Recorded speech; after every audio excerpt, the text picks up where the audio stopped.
আমার পয়গম্বর আলাইহিস সালাম হাদিসের মধ্যে বলেন, হে দুনিয়ার মানুষ, তোমরা যদি আমির নবীর সুন্নতকে মুহাব্বত করো তাহলে তোমরা আমি নবীকেই মুহাব্বত করলাম।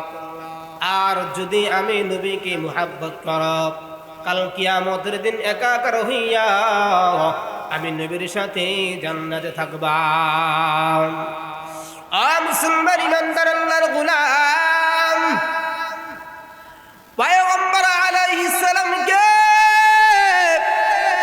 যদি কোনো ব্যক্তি অনুকরণ করিয়া দুনিয়া থেকে বিদায় নিতে পারে, পয়গম্বর আলাইহিস সালাম বলেন ওই ব্যক্তিকে জান্নাতে নেওয়ার দায়িত্ব আমি পয়গম্বর নিয়ে নিলাম। আরে নবীর উম্মতের দল, আমরা কেমন নবীর উম্মত হইলাম, কেমন নবীর আশিক হইলাম। আমরা নিজেরা নিজেকে নবীর উম্মত বলে দাবি করি, অথচ নবীর সুন্নতের উপর আমরা আমল করি না। কথা বলেন ঠিক কিনা? এমন কোনদিন নাই নবীর হাজার হাজার সুন্নতকে আমরা জবাই করি না। আরে নবীর উম্মতের দল, নবীর বেজার করিয়া নবীর হাজার হাজার সুন্নতকে জবাই করিয়া যদি কোনো ব্যক্তি দুনিয়ার থেকে বিদায় নিয়ে চলে যাও, আমার পয়গম্বর বলেন ওই ব্যক্তির জান্নাতে দেওয়ার দায়িত্ব আমি পয়গম্বর নিব না। আরে নবীর উম্মতের দল, আমরা কেমন নবীর উম্মত হইলাম। ইমাম মালিক রাহমাতুল্লাহি আলাইহি 70 বছর পর্যন্ত তিনি মদিনায় বসবাস করেছেন, একটা দিন তিনি পায়ে জুতা পরিধান করেন নাই। এলাকার মানুষ জিজ্ঞাসা করতেন, হযরত আপনি পায়ে জুতা কেন পরিধান করেন না? ইমাম মালিক রাহমাতুল্লাহি আলাইহি বলতেন, আমি নবীজিকে আমার জীবনে চাইতে মুহাব্বত করি, আমি আমার নবীকে সবচেয়ে বেশি ভালোবাসি। যেই নবীর পা মুবারক এই মদিনার অলিতে গলিতে লেগেছে, নবী পদচারণ করেছে, নবীর পা যেই মদিনায় লেগেছে ওই মদিনায় আমি জুতা পরিধান করে হাঁটবো, এটা আমি ইমাম মালিক দ্বারা কোশ্চেন গেল সম্ভব হতে পারে না। এরা নবীর উম্মতের দল, ইমাম মালিক রাহমাতুল্লাহি আলাইহি বলেন, যেই মদিনায় আমার মায়ের নবী রাহমাতুল লিল আলামিন শুয়ে আছে, ওই মদিনায় আমি জুতা পরিধান করে হাঁটবো, এটা আমি মালিকের দ্বারা সম্ভব হতে পারে না। আরে নবীর উম্মতের দল, ইমাম মালিক রাহমাতুল্লাহি আলাইহি তিনি চাইলে 2-4 দিন পর পর মদিনা থেকে পায়ে হেঁটে হেঁটে মক্কায় যাইতে পারতেন হজ করার জন্য। তিনি হজ করার জন্য মক্কায় যান নাই। এলাকার মানুষ জিজ্ঞাসা করতেন, হযরত আপনি হজ করার জন্য যান না কেন? মদিনার সমস্ত মানুষগুলা হজ করার জন্য মক্কায় যায়, আপনি হজ করার জন্য কেন মক্কায় যান না? ইমাম মালিক রাহমাতুল্লাহি আলাইহি এলাকার মানুষদেরকে বলেন, আমার মনে বড় আশা, আমার মনে বড় তামান্না, আমার মনে বড় আকাঙ্ক্ষা, যেই মায়ের নবী মদিনায় শুয়ে আছে, এই মদিনায় আমি বসবাস করব, এই মদিনায় আমি থাকব। আমার মরণটা যেন মদিনায় হয়। আমার মরণটা যদি মদিনায় হয় তাহলে আমি আমার নবীজির রওজার পাশে মদিনায় থাকতে পারবো। এরা নবীর উম্মতের দল, ইমাম মালিক রাহমাতুল্লাহি আলাইহি তিনি বলেন, আমি যদি মক্কায় হজ করার জন্য যাই, আমার মরণটা যদি মক্কায় হয়ে যায়, মক্কাবাসীরা আমারে কাফন দাফন মক্কায় করে দিবে, মদিনায় তারা আমার আসতে দিবে না। আরে নবীর উম্মতের দল, ইমাম মালিক বলেন, এই জন্য আমি মদিনায় থাকতে চাই, আমার মরণটাও যেন মদিনায় হয়। আমি যেন কাল কিয়ামতের দিন সমস্ত মানুষগুলা যখন জমিন থেকে উঠে যাবে, আমি যেন মদিনা থেকে নবীজির কাছে থেকে উঠিয়া নবীজির সাথে মোলাকাত করতে পারি। মুসলমান ইমানদার আল্লাহর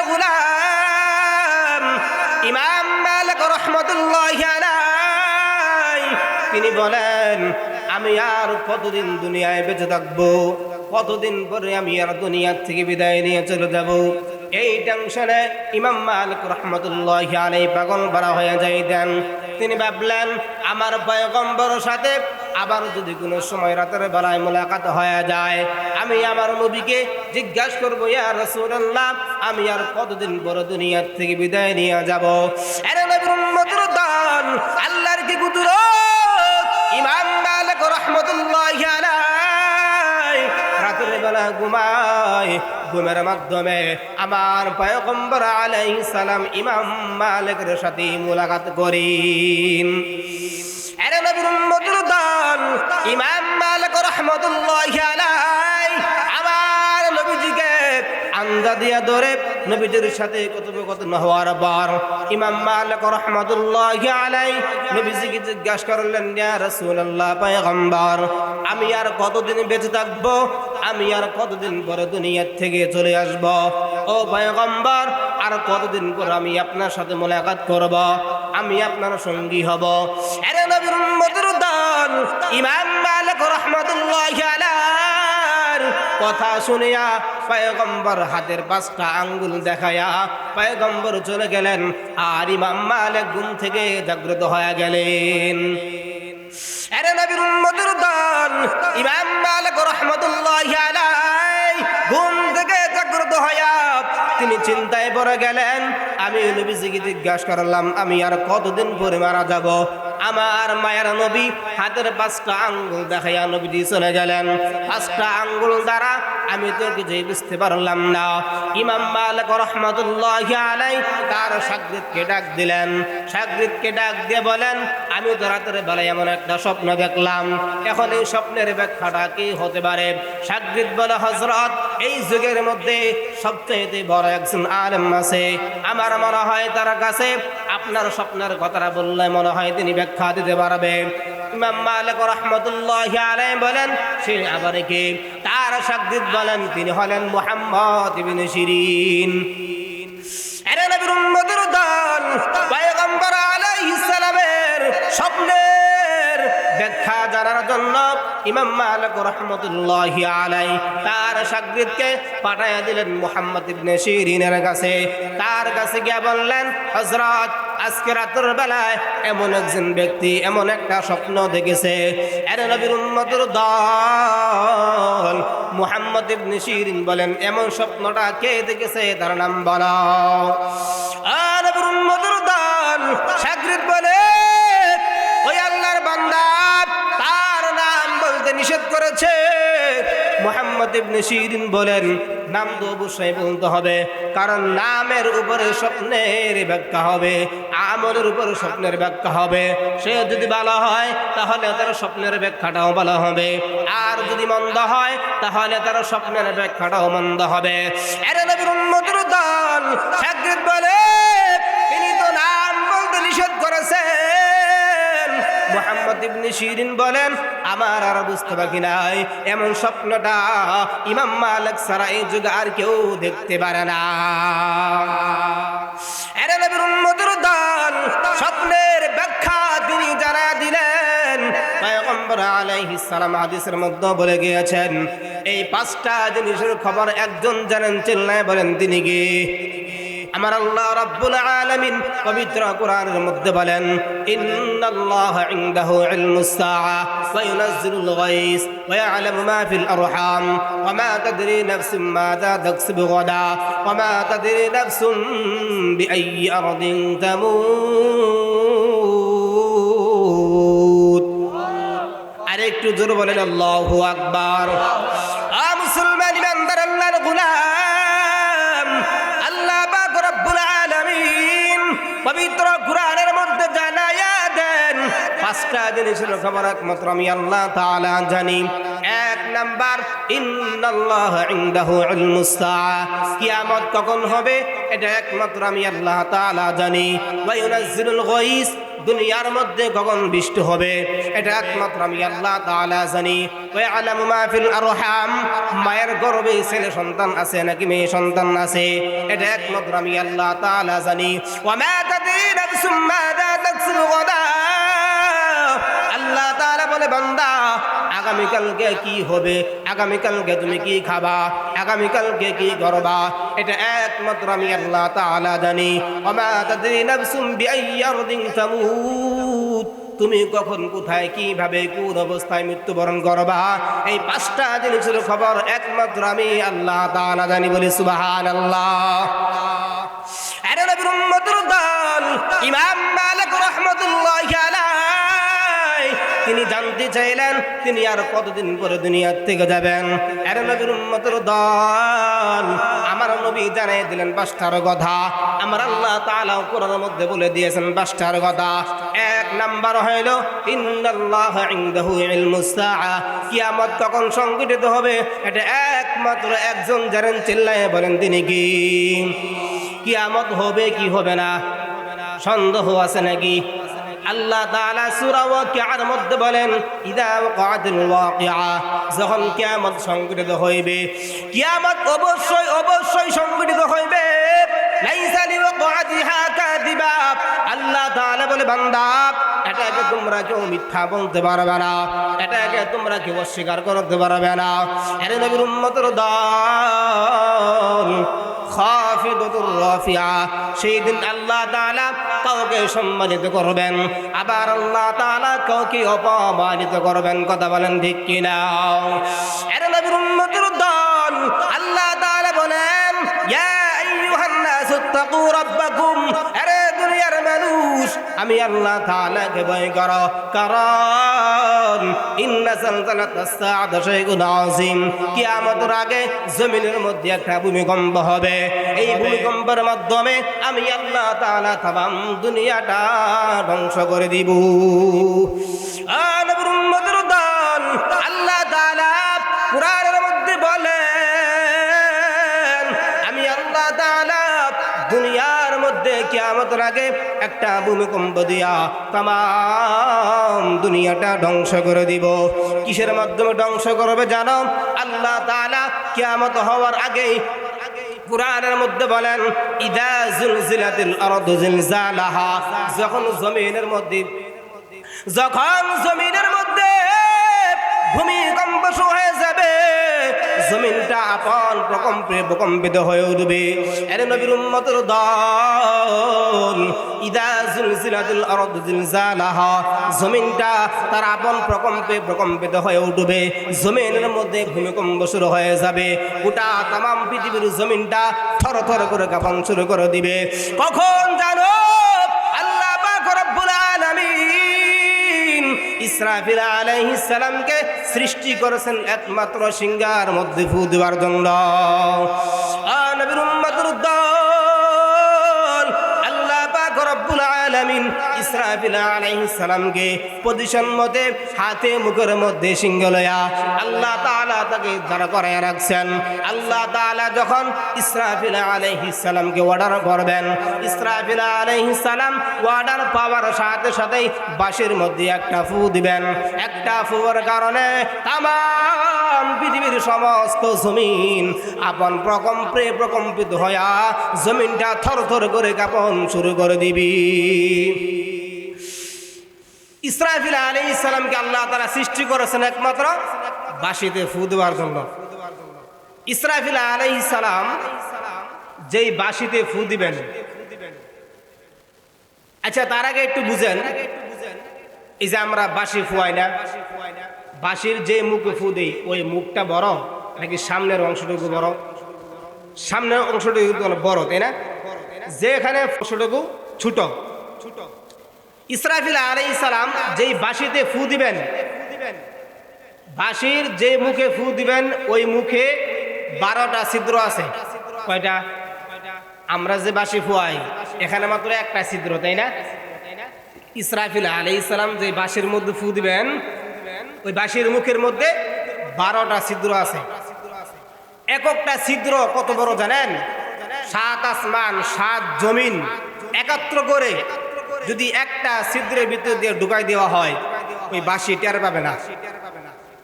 সুবহানাল্লাহ বাড়ি দিয়ে কইেন, আর জোরে বলেন সুবহানাল্লাহ। 7 আসমান 7 জমিন যদি বাঁশির এক ছিদ্রে ঢুকাই দেয় বাঁশি টের পাবে না। এরকম সূরা তো আরো 11টা আছে। তাহলে যেখানে ইসরাফিল ফু দিবে ওই মুখটা যদি এত বড় হয় তাহলে তার সামনের অংশটুকু বড়, তাহলে সামনের অংশটুকু তাহলে কত বড় হতে পারে? এবার আসেন, ওই বাঁশির মুখ বড় নাকি ওই বাঁশির মধ্যে আমরা মুখ দিয়ে ফু দিই আমাদের মুখ বড়? আমাদের মুখটা কিন্তু বড়। তাহলে বাঁশির মুখটা যদি এত বিশাল বড় হয় তাহলে বাঁশির মুখের তুলনায় আমাদের মুখ তো বড়, তাহলে ইসরাফিল আলাইহিস সালামের মুখটা তাহলে কত বড় হবে? সুবহানাল্লাহ বলেন। আচ্ছা বলেন, এই মাথা ঘাড়ের উপরটুকু এটুকু বেশি বড় নাকি মুখের এই অংশটুকু বড়? মাথার এই ঘাড়ের উপরটুকু বড়, তাই না? মুখের অংশটুকু ছোট। তাহলে এই ছোট মুখটা যেই মাথার মধ্যে ফিট করা হবে তাহলে ইসরাফিল আলাইহিস সালামের সেই মাথাটা কত বড় হবে? এবার আসেন, আমাদের এই ঘাড় থেকে নিয়ে উপরটুকু বেশি বড় নাকি আমাদের বটি বেশি বড়? আমাদের দেহে যে বটি আছে বটি বেশি বড় না? ইসরাফিল আলাইহিস সালামের মাথা যদি এত বড় হয় তাহলে ওই মাথা আল্লাহ তাআলা যে বডিতে ফিট করছেন তাহলে সেই বডিটা কত বড় হবে? এত বিশাল বড় বডিওয়ালা আল্লাহ তাআলা যে ফেরেশতা বানাইছেন তাহলে সেই আল্লাহ কত বড় হতে পারে? সুবহানাল্লাহ বিহামদি। ইসরাফিল আলাইহিস সালামকে আল্লাহ তাআলা সৃষ্টি করেছেন একমাত্র বাঁশিতে ফু দেওয়ার জন্য। কেউ কেউ বলেছেন ইসরাফিল আলাইহিস সালাম 2টা ফু দিবেন, আবার কেউ ব্যাখ্যা করতে গিয়ে 3টার কথা বলেছেন, তবে 2টা বেশি প্রসিদ্ধ। ও মুসলমান ইমানদার আল্লাহর গোলাম, আল্লাহ পাক রব্বুল আলামিন ইসরাফিল আলাইহিস সালামকে বলবেন, ও ইসরাফিল তুমি সিংহার মধ্যে একটা ফু দিয়া দাও। ইসরাফিল আলাইহিস সালাম যখন সিংহার মধ্যে ফু দিবে, ফু দেওয়ার সাথে সাথে জমিনের মধ্যে ভূমিকম্প শুরু হয়ে যাবে, জমিনটা থরথর করে কাঁপন শুরু করে দিবে। আরে নবীর উম্মতের দল, ইসরাফিল আলাইহিস সালাম সিংহার মধ্যে ফু দেওয়ার কারণে আল্লাহ তাআলা বলেন ইয়াউমা ইউনফাখু ফিস-সূরি ফাসা'iqa মান ফিস-সামাওয়াতি ওয়াল-আরদি। ইসরাফিল আলাইহিস সালাম যখন সিংহার মধ্যে একটা ফু দিবে আসমানের সমস্ত বাসিন্দারা বেহুশ হয়ে পড়ে যাবে, জমিনের সমস্ত বাসিন্দারা বেহুশ হয়ে জমিনের মধ্যে পড়ে যাইবে।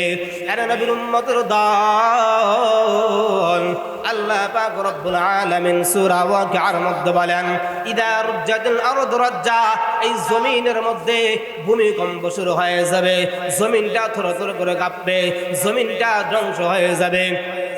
আরে নবীর উম্মতের দল, ওয়াল জিবালু বাসাব, বিশাল বড় বড় পাহাড়, এই পাহাড়গুলো চূর্ণ বিচূর্ণ হয়ে যাবে, বিশাল বড় বড় পাহাড়গুলো তুলার মতো উড়তে থাকবে, আসমান ঠাস ঠাস করে ফেটে যাবে, চন্দ্র সূর্যগুলো ঠাস ঠাস করে ফেটে ভেঙে যাবে, আসমান জমিন পুরা পৃথিবীটা আল্লাহ তাআলা ধ্বংস করে দিবেন। আরে নবীর উম্মতের দল, গোটা তাম পৃথিবীটা একেবারে সমান হয়ে যাবে। আল্লাহ রাব্বুল আলামিন ইসরাফিল আলাইহিস সালামের সিংহায় ফু দেওয়ার পরে ইদা জিলজিলাতুল আরদু জিলজালাহা, জমিনের মধ্যে ভূমিকম্পের মাধ্যমে পুরা জমিনটা আল্লাহ তাআলা একেবারে সমান বানায় দিবি। আরে নবীর উম্মতের দল, আল্লাহ তাআলা এরপরে বলেন ইদা জিলজিলাতুল আরদু জিলজালাহা ওয়া আখরাজাতিল আরদু আসকালাহা।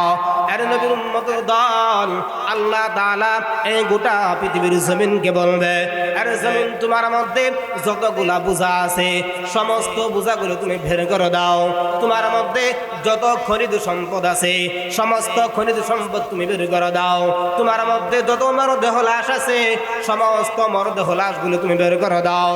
আরে নবীর উম্মতের দল, ওয়া আখরাজাতিল আরদু আসকালাহা, আল্লাহ পাক রব্বুল আলামিন জমিনকে অর্ডার করতে দেরি করবে, জমিন তার থেকে সমস্ত মরদেহ লাশগুলো উপরের দিকে ঠেলে বের করতে দেরি করবে না। আরে নবীর উম্মতের দল, দুনিয়ার জমিন থেকে মরদেহ লাশগুলো বের হইয়া বলবে ওয়াকালাল ইনসানু মা লাহা, এই মানুষগুলা বলবে আল্লাহ আজকে দেখতেছি আমার সামনে এত বিশাল বড় বড় সম্পদের স্তূপ, এত বিশাল বড় বড় সম্পদের স্তূপ আমার সামনে এত সম্পদ দেখতেছে গো আল্লাহ। এই সম্পদের জন্যই আমরা দুনিয়াতে মারামারি করেছিলাম, এই সম্পদের জন্যই আমরা দুনিয়াতে কাটাকাটি করেছিলাম ওগো আল্লাহ।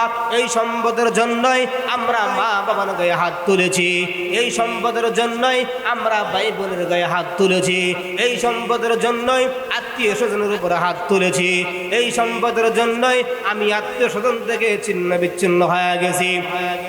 আরে নবীর উম্মতের দল মরদ হালাগুলো কবর থেকে উঠে আল্লাহকে বলবে আল্লাহ এই সম্পদের জন্যই আমরা দুনিয়াতে কেস মামলা মোকদ্দমা করেছি, আজকে দেখতেছি এই সম্পদগুলো আমাদের কোনো কাজে আসতেছে না, এই সম্পদগুলো অনর্থক বেহুদা আমার সামনে পড়েছে।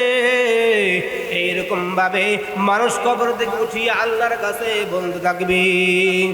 এর নবীর উম্মতের দল আল্লাহ পাক রব্বুল আলামিন এরপরে আল্লাহ রব্বুল আলামিন বলেন وقال الإنسان ما لها يومئذ تحدث أخبارها। এর নবীর উম্মতের দল আল্লাহ পাক রব্বুল আলামিন বলেন يومئذ تحدث أخبارها, সমস্ত পৃথিবীবাসী আমার আপনার বিরুদ্ধে সাক্ষী দেওয়ার জন্য দাঁড়ায় যাবে, আমার আপনার বিরুদ্ধে আমার আপনার পক্ষে সাক্ষী দেওয়ার জন্য দাঁড়ায় যাবে রে বান্দা। এর নবীর উম্মতের দল যখন পৃথিবীটা আমার আপনার পক্ষে বিপক্ষে দাঁড়ায় যাবে সাক্ষী দেওয়ার জন্য, তখন আল্লাহ তাআলা বলবেন বিআন্না রাব্বাকা আওহা লাহা, আল্লাহ বলবে আমি তোমাকে কথা বলার বাক স্বাধীনতা ফিরাইয়া দিলাম। আরে নবীর উম্মতের দল আমরা দুনিয়াতে যেরকম ভাবে কথা বলি কাল কিয়ামতের দিন এই মাটিও আমাদের মতো কথা বলবে। এই মাটি যখন আমার আপনার পক্ষে বিপক্ষে যখন সাক্ষী দেওয়া শুরু করবে, আরে নবীর উম্মতের দল এই জমিন আমার আপনার পক্ষে বিপক্ষে যখন সাক্ষী দিবে, সাক্ষীটা যদি বিপক্ষে চলে যায় আমার আপনার অবস্থাটা কি হয়ে যাবে। এর নবীর উম্মতের দল এই জমিন আমার আপনার বিপক্ষে কি সাক্ষী দিবে জানাব? আল্লাহকে বলবে আল্লাহ তুমি আমারে ধৈর্য দিয়েছিলা, আমার জবানকে তুমি বন্ধ করে দিয়েছিলা, আমার এই জমিনের উপর দিয়া এই বান্দাগুলো চলাচল করেছে, এই নামাজ রোজা পড়ে নাই, হজ যাকাত করে নাই। এর নবীর উম্মতের দল এই মাটি আমার আপনার বিপক্ষে সাক্ষী দিবে, আমার জমিনের উপর দিয়া চলাচল করেছে এই লোকটা নামাজ পড়ে নাই, আমার জমিনের উপর দিয়া চলাচল করেছে এই লোকটা পায়ে হেঁটে হেঁটে সিনেমা দেখার জন্য গেছে, আমার জমিনের উপর দিয়া পায়ে হেঁটে হেঁটে তারা অপকর্ম করার জন্য গেছে। আল্লাহ আমি জমিনের উপর দিয়া চলাচল করে তোমার নাফরমানি করেছে, ও আল্লাহ আমি সব কিছু তাকায় দেখছি, আমি তাদেরকে কিছু বলি নাই। আল্লাহ তুমি আজকে আমার কথা বলার বাক স্বাধীনতা ফিরাই দিছো, আমি আল্লাহ তোমার কাছে বিচার দিলাম, এদের বিচার আল্লাহ তুমি করবা। এর নবীর উম্মতের দল আল্লাহ তাআলা বলেন ইয়াউমাইযিন তুহাদ্দিসু আখবারাহা বিআন্না রাব্বাকা আওহা লাহা ইয়াউমাইযি ইয়াসদুরুন নাসু আশতাতা, ইয়াউমাইযি ইয়াসদুরুন নাসু আশতাতা। আল্লাহ তাআলা বলবেন হে तमाम পৃথিবীর মানুষ তোমরা কাতারবদ্ধ হয়ে দাঁড়ায়া যাও, সারিবদ্ধ হয়ে দাঁড়ায়া যাও। আরে নবীর উম্মতের দল সেই দিন সমস্ত পৃথিবীর মানুষ তিনটা কাতার হয়ে দাঁড়াবে। কয় কাতার? وكنتم أزواجا ثلاثة, আল্লাহ তাআলা বলবেন এ দুনিয়ার মানুষ তোমরা তিনটা কাতার হয়ে দাঁড়ায় যাও। আরে নবীর উম্মতের দল তারা তিনটা কাতারে কেন হবে জানেন? লিউরাউ আমালাহুম, তাদের আমল নামা দেখার জন্য তারা দাঁড়িয়ে যাবে। আরে নবীর উম্মতের দল তিনটা কাতার হবে, একটা কাতার হবে আরশের ডান পাশে, আর একটা কাতার হবে আরশের বাম পাশে, আর একটা কাতার হবে আমার আল্লাহর সামনে। বলি সুবহানাল্লাহ। আরে নবীর উম্মতের দল আরশের ডান পাশে যে কাতার হবে করে ডাক দিয়ে বলবে, এই আমার আরশের বাম পাশে দুই কাতারগুলো আছে, তারা কতই না ভাগ্যবান, তারাই না কতই না ধন্যবান। আরে নবীর উম্মতের দল আমল নামা নেওয়ার জন্য ডান পাশের মানুষগুলো ডান হাত উপরের দিকে আস্তে করে উঠাই দিবে। আল্লাহ তাআলা তাদের আমল নামা ডান হাতে দিয়া দিবে। আমল নামা ডান হাতে দিয়া বলবে, ইকরা কিতাবাকা কাফা বিনাফসিকা আল-ইয়াওমা আলাইকা হাসিবা। নাও আজকে তোমরা তোমাদের আমল নামা নাও, তোমাদের আমল নামা আজকে তোমরা পড়ে তোমাদের হিসাব নিকাশ আজকে তোমরা দেখো। এর নবীর উম্মতের দল যারা আরশের ডান পাশে দাঁড়াবে, এই বান্দাগুলো আমল নামা হাতে নেওয়ার সাথে সাথে তারা আনন্দে, তারা খুশিতে আমল নামাগুলো পড়া শুরু করে দিবে। বলি সুবহানাল্লাহ। এর নবীর উম্মতের দল আরশের বাম পাশে যে কাতার দাঁড়াবে, আল্লাহ পাক রব্বুল আলামিন এদেরকে বলবে, এরা কতই না কপাল পোড়া, এরা কতই না হতভাগা। এর নবীর উম্মতের দল যখন তাদের হাতে বাম হাতে আমল নামা দেওয়া হইবে, তখন তারা বলবে, মালি হাযাল কিতাব লা ইউগাদিরু সগীরাতাও ওয়ালা কাবীরাতান ইল্লা আহসাহা। এই বাম পাশের কাতার মানুষগুলো বলবে, আল্লাহ আজকে দেখি আমাদের আমল নামার মধ্যে দুনিয়ার ছোট ছোট বিষয়গুলো তুমি তুলে ধরেছ, বড় বড় বিষয়গুলো তুমি কিতাবের মধ্যে তুলে ধরেছ। আল্লাহ তুমি আজকে কি শুরু করে দিলা। আরে নবীর উম্মতের দল বাম পাশের কাতারের মানুষগুলা আমল নামা পাওয়ার পর আমল নামাগুলো পড়বে আর চোখের পানি ছেড়ে কান্না করবে, আর তাদের হাতগুলো কামড়াইতে কামড়াইতে একেবারে এই পর্যন্ত ছিঁড়ে ফেলবে। আরে নবীর উম্মতের দল আরেকটা কাতার আরশের সামনে থাকবে। ওই কাতারে কারা জানো? আল্লাহ তাআলা যাদেরকে দুনিয়াতে অগ্রগামী করেছিলেন, কাল কিয়ামতের দিন আল্লাহ তাআলা তাদেরকে অগ্রগামী করবেন। অগ্রগামী আল্লাহ তাদেরকে করবেন যারা মিনান নবিয়িনা ওয়াস সিদ্দিকিনা ওয়াস শুহাদাই ওয়াস সালিহিন। আরে নবীর উম্মতের দল এই মানুষগুলাকে আল্লাহ তাআলা সেদিন অগ্রগামী দিয়া আল্লাহ তাআলা তাদেরকে সুসংবাদ জানায় দেবে। বলি সুবহানাল্লাহ।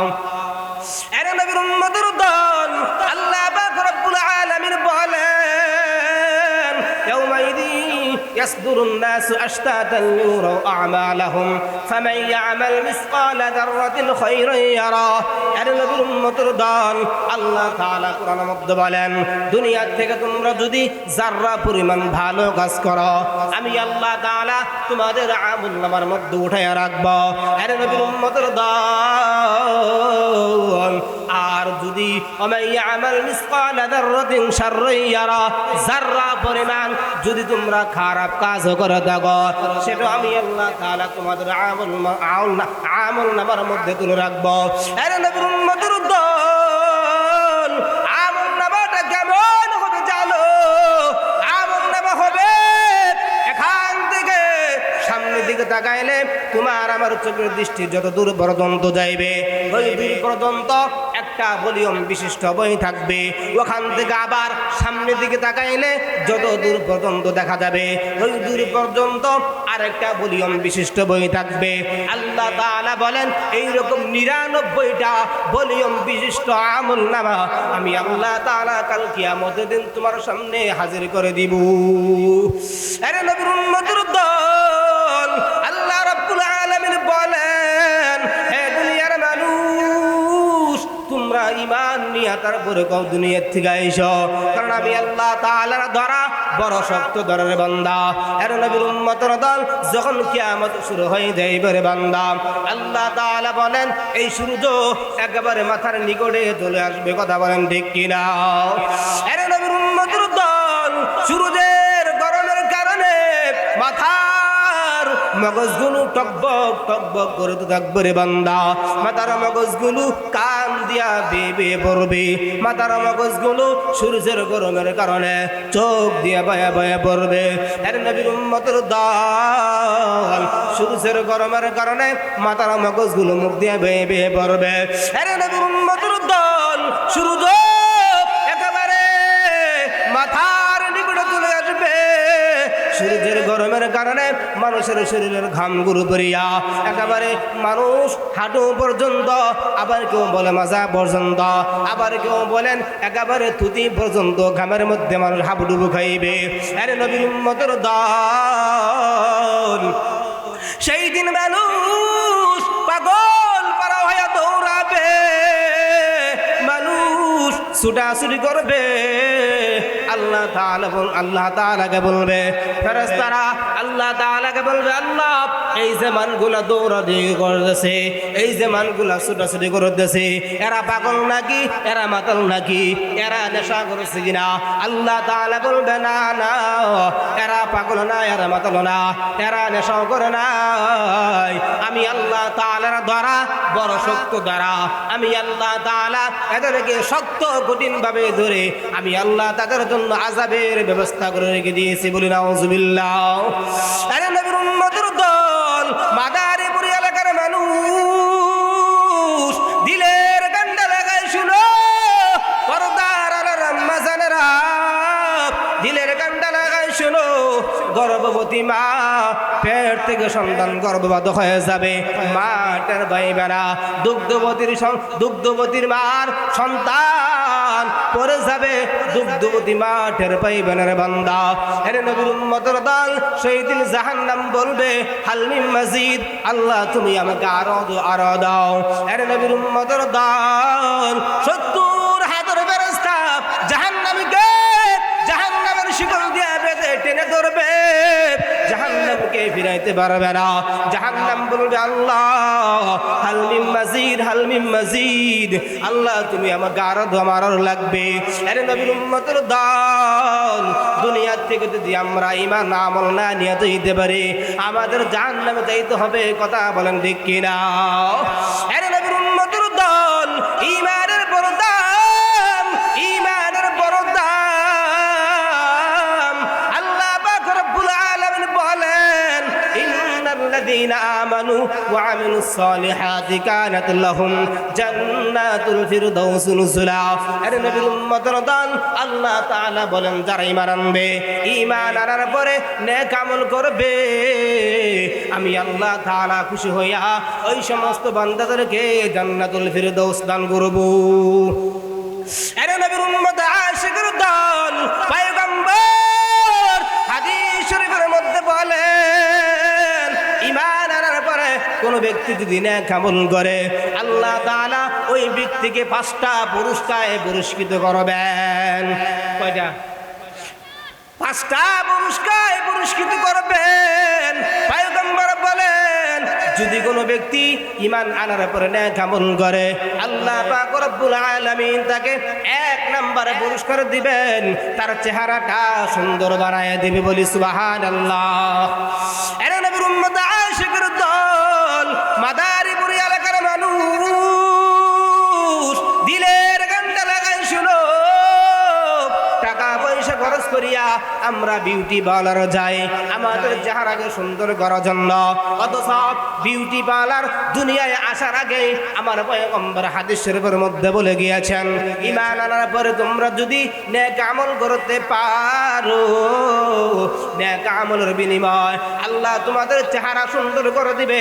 বিউটি পার্লারে গিয়ে তোমাদের চেহারা সুন্দর করা লাগবে না। এরে নবীর উম্মতের দল, যদি কোনো ব্যক্তি ঈমান আনার পরে নেক আমল করে, আল্লাহ পাক রব্বুল আলামিন তাকে 2 নম্বরে পুরস্কার দান করবেন। 2 নম্বরে পুরস্কার হইল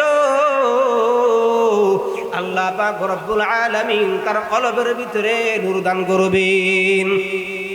আরে নবীর উম্মতের দল, কলবের ভিতরে নূর থাকলে লাভ কি?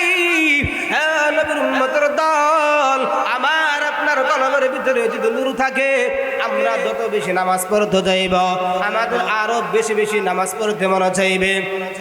আমরা যত বেশি সত্য কথা বলবো, আমাদের আরো বেশি বেশি সত্য কথা বলতে মনে চাইবে। আমরা যত বেশি পয়গম্বরের সুন্নত মেনে চলবো, আমাদের তত বেশি সুন্নত মেনে চলতে মনে চাইবে। আমরা যত বেশি মালিকের গোলামি করব, তত বেশি মালিকের গোলামি করতে মনে চাইবে। বলি সুবহানাল্লাহ। আরে নবীর উম্মতের দল, 3 নম্বর পুরস্কার আল্লাহ পাক রব্বুল আলামিন ওই ব্যক্তির জন্য রিজিকের ব্যবস্থা করবে। নবীর উম্মতের দল আল্লাহ পাক রব্বুল আলামিন পবিত্র কোরআনের মধ্যে বলেন ওয়ামুর আহলাকা বিসসালাতি ওয়াসতাবির আলাইহা। ও পয়গম্বর, আপনার পরিবারের পরিজনদেরকে নামাজের প্রতি আদেশ করেন, আপনি নিজেও নামাজ পড়েন। আমি আপনার কাছে রিজিক চাই না, আমি আপনার কাছে অন্য কিছু চাই না। ও পয়গম্বর নবী আমার, আমি আল্লাহ তাআলা মুত্তাকিনদেরকে রিজিক দিয়া থাকি, বলি সুবহানাল্লাহ। আরে নবীর উম্মত আশিকের দল সকাল থেকে সন্ধ্যা পর্যন্ত মাথার ঘাম পায়ে ফেলে আমরা পরিশ্রম করি একমাত্র রিজিকের জন্যই, কথা বলেন ঠিক কিনা? 2-4টা টাকা উপার্জন করার জন্যই আমরা পরিশ্রম করি, কথা বলেন ঠিক কিনা? খেতে খামারে কাজ করি টাকা পয়সা উপার্জন করার জন্য, কথা বলেন ঠিক কিনা? অফিস আদালতে চাকরি করি একমাত্র টাকা পয়সা উপার্জন করার জন্য, কথা বলে ঠিক কিনা? আরে নবীর উম্মতের দল আল্লাহ তাআলা বলেন, ও দুনিয়ার মানুষ, তোমরা কোথায় দৌড়াও? আমি আল্লাহ তাআলার পিছনে দৌড়াও। আমি আল্লাহ তাআলা রিজিকের মালিক, আমি আল্লাহ তাআলা তোমাকে কোথা থেকে কিভাবে রিজিক দিয়া দিব। তোমরা ধারণাও করতে পারবা না, তোমরা টেরও পাইবা না, তোমাদের ধারণার বাহির থেকে আমি আল্লাহ তাআলা তোমাদের রিজিকের ব্যবস্থা করে দিব, বলি সুবহানাল্লাহ। আরে নবীর উম্মত আশিকের দল আল্লাহ পাক রব্বুল আলামিন 4 নম্বরে পুরস্কার দান করবেন। আমার আপনার জন্য অন্যের প্রতি ভালোবাসা মুহাব্বত পয়দা করে দিবেন, বলি সুবহানাল্লাহ। আরে নবীর উম্মত আশিকের দল, চাই তুমি দেশে থাকো অথবা বিদেশে থাকো, চাই তুমি সামনে থাকো অথবা তুমি আড়ালে থাকো, চাই তোমাকে দেশের মানুষ চিনুক অথবা তোমাকে না চিনুক, আরে নবীর উম্মত আশিকের দল, যদি তোমরা নেক আমল করিয়া দুনিয়ায় চলতে পারো, তোমারে পৃথিবীর যে কোনো প্রান্তে যে কোনো মানুষ দেখবে, দেখার সাথে সাথেই আমি আল্লাহ তাআলা তোমার জন্য তার অন্তরে মায়া মুহাব্বত ভালোবাসা পয়দা করে দেব, বলি সুবহানাল্লাহ। আরে নবীর উম্মত আশিকের দল 5 নম্বর পুরস্কার আল্লাহ পাক রব্বুল আলামিন আমার আপনার শরীরের ভিতরে শক্তি দান করবে, বলি সুবহানাল্লাহ। নবীর উম্মত আশিকের দল, তোমার শরীরের ভিতরে কেমন শক্তি দরকার? তোমার মেধা শক্তি দরকার, তুমি নেক আমল করো। তোমার ব্রেন শক্তি দরকার, তুমি নেক আমল করো। তোমার শারীরিক শক্তি দরকার, তুমি নেক আমল করো। নেক আমলের বিনিময় আল্লাহ পাক রব্বুল আলামিন তোমার শরীরে যত রকমের শক্তি দরকার সমস্ত প্রকারের শক্তি আল্লাহ তোমার শরীরে দিয়া দেবে, বলি সুবহানাল্লাহ। আরে নবীর উম্মত আশিকের দল, সেই পয়গম্বরকে আমার আপনার মুহাব্বত করার দরকার আছে না নাই? আরো জোরে বলেন, নবীজিকে মুহাব্বত করার দরকার আছে না নাই? কাল কিয়ামতের দিন সেই নবীর সুপারিশ আমার আপনার কাজে লাগবে কি লাগবে না? নবীজির দরকার আছে না নাই? নবীজির সুন্নত মানলে সে নবীজি আমাদের আপনার সুপারিশ করবে। আর নবীর সুন্নত যদি না মানি, নবীজিকে মুহাব্বত না করি, তাহলে নবী আমার আপনার জন্য সুপারিশ করবে না, কথা বলেন ঠিক কিনা? আরে নবীর উম্মত আশিকের দল, পয়গম্বরকে অনুকরণ করতে হইবে, কারণ কাল কিয়ামতের দিন পয়গম্বর ছাড়া আমাদের আপন কেউ থাকবে না, কথা বলেন ঠিক কিনা?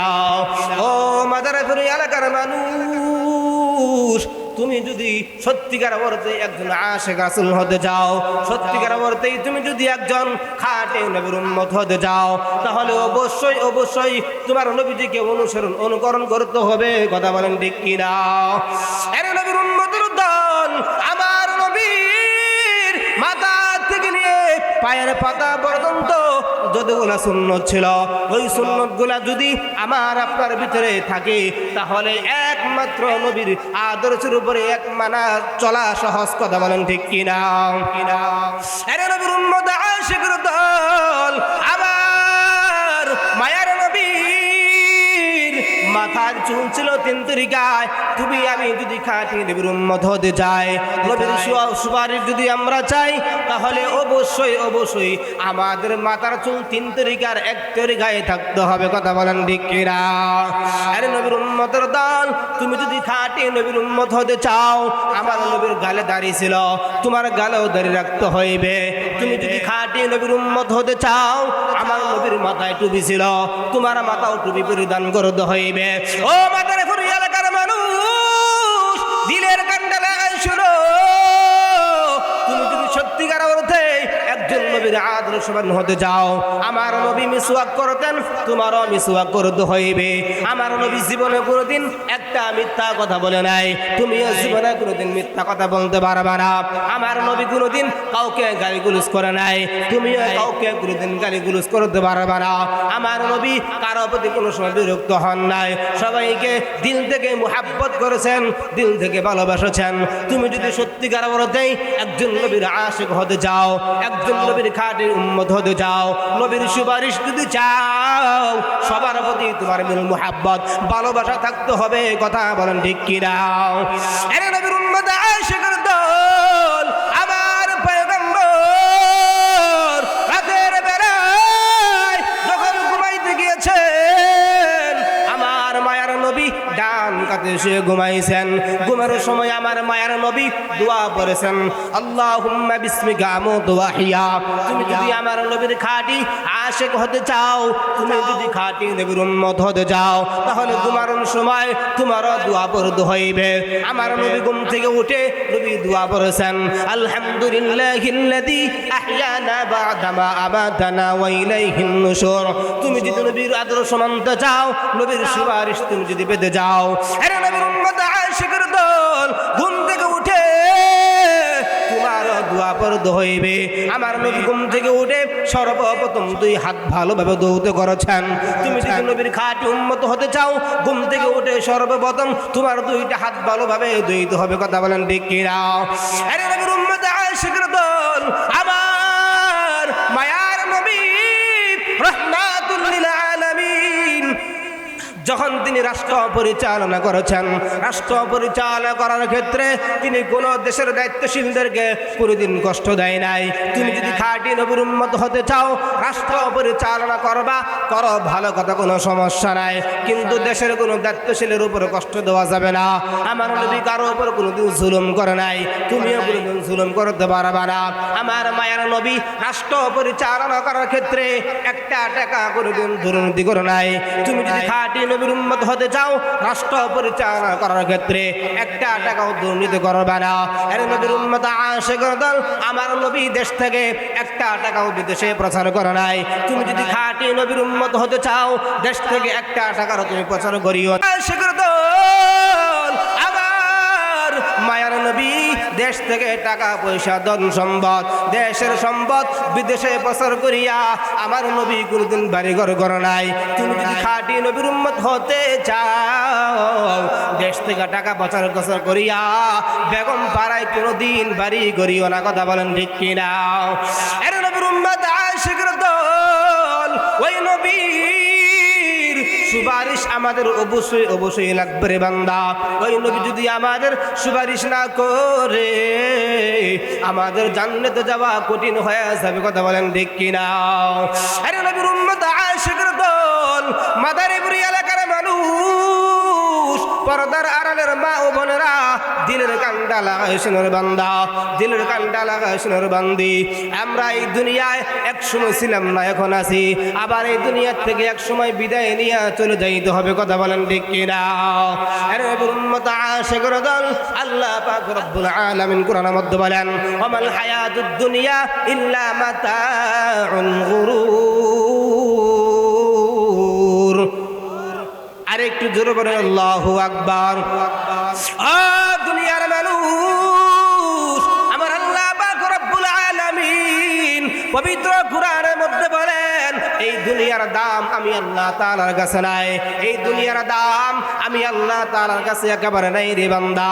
একটা মশার ডানা সময় পরিমাণ এই দুনিয়ার দাম যদি আমি আল্লাহ তাআলার কাছে থাকতো, এই দুনিয়ায় আমি আল্লাহর কত নাফরমান দুনিয়ায় ঘুরে বেড়াচ্ছে, দুনিয়ায় সুখ শান্তিতে বসবাস করতেছে। এই দুনিয়ার দাম যদি আমি আল্লাহ তাআলার কাছে একটা মশার ডানা সম পরিমাণ থাকতো, কোন বেঈমানকে কোন মুনাফিককে আমি আল্লাহ তাআলার কোন নাফরমানকে রিজিক দিতাম তো দূরের কথা, এক গ্লাস পানিও দান করতাম না। কথা বলেন ঠিক কি নাও? আরে নবীর উম্মত আশিকের দল, এই দুনিয়া থেকে আমরা একদিন বিদায় নিয়ে চলে যাইব। কি নিয়ে চলে যাব এটা আমার আপনার অবশ্যই চিন্তা করা দরকার। আরে নবীর উম্মতের দল, দুনিয়ার মধ্যে টাকা পয়সা ধন সম্পদের লেনদেন হয়, কিন্তু কাল কিয়ামতের মাঠে টাকা পয়সা ধন সম্পদের লেনদেন হইবে না। সেখানে শুধু লেনদেন হবে নেকি আর নেকি। কথা বলেন ঠিক কি না? আরে নবীর উম্মত আশিকের দল, আমার আল্লাহ পাক রব্বুল আলামিন এত দয়াবান, আমার আল্লাহ এত মায়াবান। কাল কিয়ামতের দিন আমার আল্লাহ যদি আমাদের প্রতি দয়া না করেন, কাল কিয়ামতের দিন আল্লাহ যদি আমাদের প্রতি মায়া না করেন, তাহলে আমরা কেউ জান্নাতে যাইতে পারবো না। কথা বলেন ঠিক কি না? আরে নবীর উম্মত আশিকের দল, এ বনি ইসরাইলের এক আল্লাহর বান্দা একটানা 500 বছর পর্যন্ত ইবাদত করেছে। কয় বছর? এক আল্লাহর বান্দা 500 বছর পর্যন্ত ইবাদত করেছে। বান্দা একটা গুনাহ তিনি করেন নাই, একটা গুনাহ তিনি করেন নাই। বাড়িতে যখন ইবাদত করেন তার তৃপ্তি আসে না, মসজিদে গিয়ে ইবাদত করেন তার তৃপ্তি আসে না। তিনি আল্লাহর কাছে দোয়া করলেন, আল্লাহ তুমি এমন একটা নির্জন এলাকায় আমার নিয়ে যাও, যেখানে কোনো জনসমর্থন নাই, যেখানে কোনো বসতি নাই, যেখানে কোনো মানুষ নাই। আরে নবীর উম্মত আশিকের দল, আল্লাহ পাক রব্বুল আলামিন এই আল্লাহর বান্দার দোয়াটা কবুল করিয়া ওই আল্লাহর বান্দাকে একেবারে সাগরের মাঝখানে নির্জন এলাকায় সেখানে নিয়ে গেছে। আরে নবীর উম্মত আশিকের দল, সেখানে তিনি একটানা 500 বছর পর্যন্ত ইবাদত করেছে। আরে নবীর উম্মত আশিকের দল, ওখানে 500 বছর পর্যন্ত খানা পিনার ব্যবস্থা যিনি করেছেন তিনি কে? আরো জোরে বলেন তিনি কে? নবীর উম্মত আশিকের দল একটানা 500 বছর পর্যন্ত তিনি সেখানে ইবাদত করেছেন, একটা গুনাহ তিনি করেন নাই। আল্লাহর কাছে দোয়া করেন, আল্লাহ আমি রোজা থাকা অবস্থায় সাজদার অবস্থায় যেন আমি মারা যায়। আল্লাহ তার দোয়াটা কবুল করলেন, রোজা অবস্থায় সাজদার অবস্থায় তিনি ইন্তিকাল করলেন। আরে নবীর উম্মত আশিকের দল, আল্লাহ তাআলা বলেন, আমি আর রহমানুর রহিম, আমি আল্লাহ দয়াবান, আমি আল্লাহ মায়াবান। আল্লাহ তাআলা কাল কিয়ামতের দিন ওই বান্দাকে বলবে, বান্দা তুই দুনিয়াতে ইবাদত করেছো, আমি আল্লাহ তোমার প্রতি সন্তুষ্ট আছি, যাও যাও, আমি আল্লাহ খুশি হইয়া তোমারে বিনা হিসাবে জান্নাত দিয়া দিলাম। আরে নবীর উম্মত আশিকের দল, ওই আল্লাহর বান্দা বলবে, আল্লাহ 500 বছর ইবাদত গেল কোথায়? আমি তোমার বিনা হিসাবে জান্নাতে যাইতে চাই না, তোমার আমার 500 বছরের ইবাদতের হিসাব দিয়া তারপরে জান্নাতে যাইতে চাই। আরে নবীর উম্মত আশিকের দল, আল্লাহ পাক রব্বুল আলামিন ওই বান্দাকে বলবে, তাহলে দাঁড়াও, তোমার 500 বছর ইবাদতের হিসাব দেওয়ার জন্য দাঁড়ায়া যাও। আরে নবীর উম্মত আশিকের দল, আল্লাহ তাআলা ফেরেশতাদেরকে বলবে, যাও একে জাহান্নামের নিকট দিয়ে ঘোরায় নিয়ে আসো। জাহান্নামের নিকট দিয়ে যখন ঘুরান দিয়ে নিয়ে আসবে, জাহান্নামের উত্তপ্ত গরমের কারণে ওই আল্লাহর বান্দার পানির পিপাসা লেগে যাবে। এত পরিমাণ পানির পিপাসা লাগবে, ওই আল্লাহর বান্দা বলবে, আল্লাহ পানির কারণে আমার কলিজা ফেটে যাচ্ছে, আল্লাহ তুমি আমার পানির ব্যবস্থা করে দাও। এমন অবস্থায় হঠাৎ করে নজর করে দেখবে একজন পানি লইয়া দাঁড়ায় আছে। আরে নবীর উম্মত আশিকের দল ওই আল্লাহর বান্দা বলবে দাও আমার তুমি এক গ্লাস পানি দাও। ওই ফেরেশতা বলবে আমি তোমার পানি দেবো, তবে শর্ত আছে। বলে কি শর্ত? এক গ্লাস পানির বিনিময় তোমার 500 বছরের ইবাদত দিতে হবে। 500 বছরের ইবাদতের হিসাব আমার তুমি যদি 500 বছরের ইবাদত যদি দিতে পারো, তাহলে আমি তোমার এক গ্লাস পানি দিব। আরে নবীর উম্মত আশিকের দল বলে নাও আমার 500 বছরের ইবাদতের হিসাব, 500 বছরের ইবাদত তোমার দেয়া দিলাম, এর বিনিময়ে তুমি আমারে এক গ্লাস পানি দাও। আরে নবীর উম্মত আশিকের দল 500 বছরের ইবাদত দিয়া দিবে, এক গ্লাস পানি পান করবে। এবার আল্লাহ তাআলা বলবে দাঁড়াও, তোমার আমলের হিসাব দেওয়ার জন্য দাঁড়ায়া যাও। এই আল্লাহর বান্দা বলবে আল্লাহ আমার আমলের হিসাব কোথা থেকে দিব? আমার কাছে 500 বছরের ইবাদত ছিল, এই 500 বছরের ইবাদতের বিনিময়ে এক গ্লাস পানি পান করেছি, আমার ইবাদত শেষ হয়ে গেল। আল্লাহ বলবে তাহলে এবার তুই জাহান্নামে যা। আরে নবীর উম্মত আশিকের দল আল্লাহর বান্দা বলবে আল্লাহ তুমি রহমান, তুমি রহিম, আমি বুঝতে পারি নাই। আল্লাহ তুমি যদি দয়া না করো, আল্লাহ তুমি যদি মায়া না করো, তাহলে জান্নাতে যাওয়া কোশ্চিন গেলেও সম্ভব না। কথা বলেন ঠিক কিনা? আরে নবীর উম্মত আশিকের দল আল্লাহ পাক রব্বুল আলামিন আমাদের প্রতি তখনই দয়া করবেন, আল্লাহ আমাদের প্রতি তখনই মায়া করবেন আমরা যখন আল্লাহর গোলামি করব। কথা বলেন ঠিক কিনা? আরে নবীর উম্মত আশিকের দল ওই আল্লাহর গোলামি করার দরকার আছে না নাই? আওয়াজ দিয়ে বলেন ওই আল্লাহর গোলামি করার দরকার আছে না নাই? নবীজির সুন্নাতের উপর আমাদের আমল করার দরকার আছে না নাই? আরে নবীর উম্মত আশিকের দল আমরা দুনিয়া থেকে যদি আল্লাহ তাআলাকে রাজি খুশি করিয়া, পয়গম্বরকে রাজি খুশি করিয়া দুনিয়া থেকে যদি আমরা বিদায় নিয়ে চলে যেতে পারি, আল্লাহ পাক রব্বুল আলামিন খুশি হইয়াও আমাদেরকে জান্নাত দান করবে। বলি সুবহানাল্লাহ। প্রিয় মুসলিম ভাইরা আমার, যে কথাগুলো বললাম মোটামুটি বুঝে আসছে? বুঝে আসছে ভাইয়ার আমার? যে কথাগুলো বললাম এই কথাগুলো উপর কি আমল করতে পারবো? পারবো ইনশাল্লাহ।